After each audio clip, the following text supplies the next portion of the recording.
Hi guys, my name's Sam for This Girl Eats at Disneyland Paris, and today I'm going to take you on a guide of the Disneyland Park. The Disneyland Park in Paris is basically your Magic Kingdom park. You've got Main Street, the castle and classic rides like Peter Pan's Flight and It's a Small World. We're going to take you on a walkthrough of the park today. We won't cover every single inch just because Disneyland is something you've got to explore for yourself really, but hopefully this video can show you the ropes and give you a few tips along the way. Okay, so let's start off with Main Street, which is where you'll be when you walk into the park.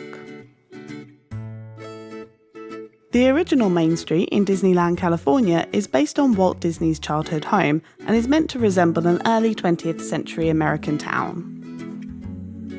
Here you'll find shops, cafes and food stands, as well as the Disneyland Railroad, character meet and greets and City Hall, which is where you can make restaurant reservations, check the lost and found, and a whole load of other useful customer service assistance.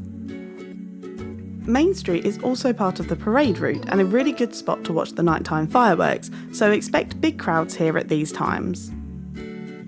The first thing you'll probably notice as you start to walk up Main Street is Sleeping Beauty's castle, which will be front and centre as you emerge from the strip and is one of the most popular places to take photos inside the park.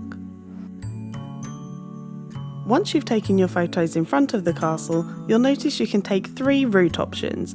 You can go straight ahead underneath the castle, which leads into the back of Fantasyland. You can go right into Discoveryland to find Hyperspace Mountain, Buzz Lightyear Laser Blast and Star Tours, or our personal favourite, you can go left into Frontierland.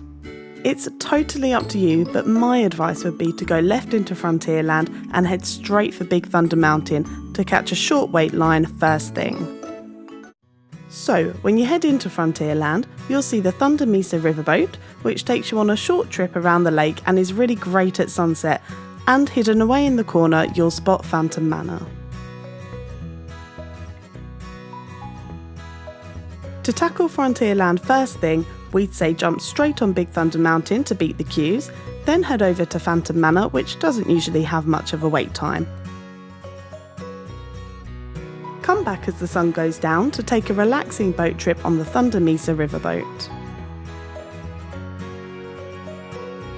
From Frontierland, it's a little bit of a walk to get to your next stop at Adventureland. You can grab a bite or browse the shops along the way, but there isn't too much to see until you stumble across this next ride, Indiana Jones and the Temple of Peril. If you hit this ride in the middle of the day and the queues are long, avoid it. Come back towards the end of the day and you'll probably only have to wait around 5 minutes, so you won't really waste any time.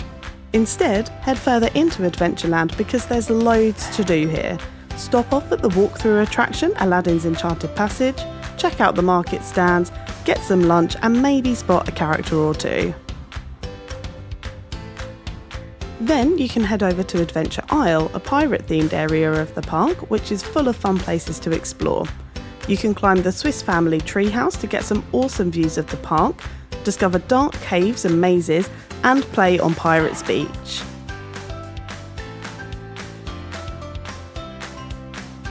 There's honestly so much to see and do in this area. It's a really great place to spend some time if you've got little ones who don't really like the rides, or you want to take a break from waiting in line. Of course, you'll also find the Pirates of the Caribbean ride here in Adventureland as well. Next up, we'll walk through to Fantasyland, which is the largest area of this park at Disneyland Paris. The first rides you'll see here are the Dumbo ride, which was actually shut for refurbishment on our visit, and Peter Pan's Flight. This one is definitely worth getting fast passes for because the queues are always crazy long here. There are also some very popular character meets here, with the Meet Mickey Mouse and Princess Pavilion both in Fantasyland. These will take some time, but for a lot of people they're a really important part of a Disney trip. You'll also pass Alice's Curious Labyrinth maze and the Mad Hatter's Teacups before ducking down a side path to explore the miniature model world of Storybook Land, taking you through some of your favourite Disney scenes via train or boat. After that, you'll finally arrive at the enormous building that houses It's a Small World. This dark boat ride is an absolute classic, and you won't often find lines longer than 20 minutes or so it's definitely worth hopping on while you're here. As you make your way back towards the castle, you'll pass some more character spots and some great shops and places to eat if you need a break. If not, keep going towards the carousel and the land storybook rides, Pinocchio and Snow White, which will take you through the story of the first 2 Walt Disney feature films. Sometimes these have weirdly long lines, so maybe hold out until a shorter time pops up. But be aware, these rides sometimes close earlier than the parks, so make sure you don't miss out. Now for something totally unique to Disneyland Paris. If you sneak around the back of Sleeping Beauty's castle from Fantasyland, you'll find the door to a cave. Step inside and you'll see this really cool animatronic dragon sleeping underneath the castle, which moves around and makes sounds. It's a really cool feature that you'll only find at this park, so make time for that.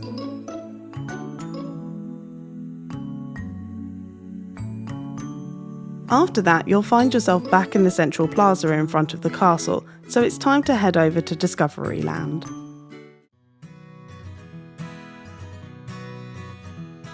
In Discoveryland, you'll find popular rides like Buzz Lightyear's Laser Blast, Orbitron, Hyperspace Mountain and Star Tours.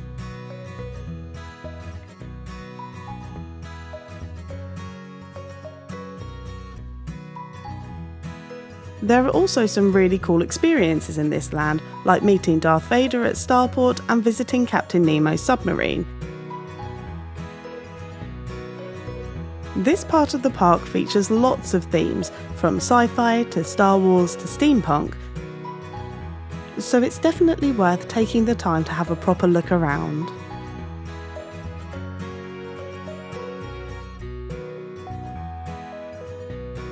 Once you've made your way around Discoveryland, you'll end up back at the park entrance at the top of Main Street. If you find yourself here at the end of the night once the fireworks finish, a really good tip is to make your way down the arcades that run along the left and right hand sides of Main Street. These back onto the shops and restaurants on Main Street and are much quieter, so you'll find yourself beating the crowds and getting out much quicker. And that's it, that's our walkthrough of the Disneyland Park at Disneyland Paris.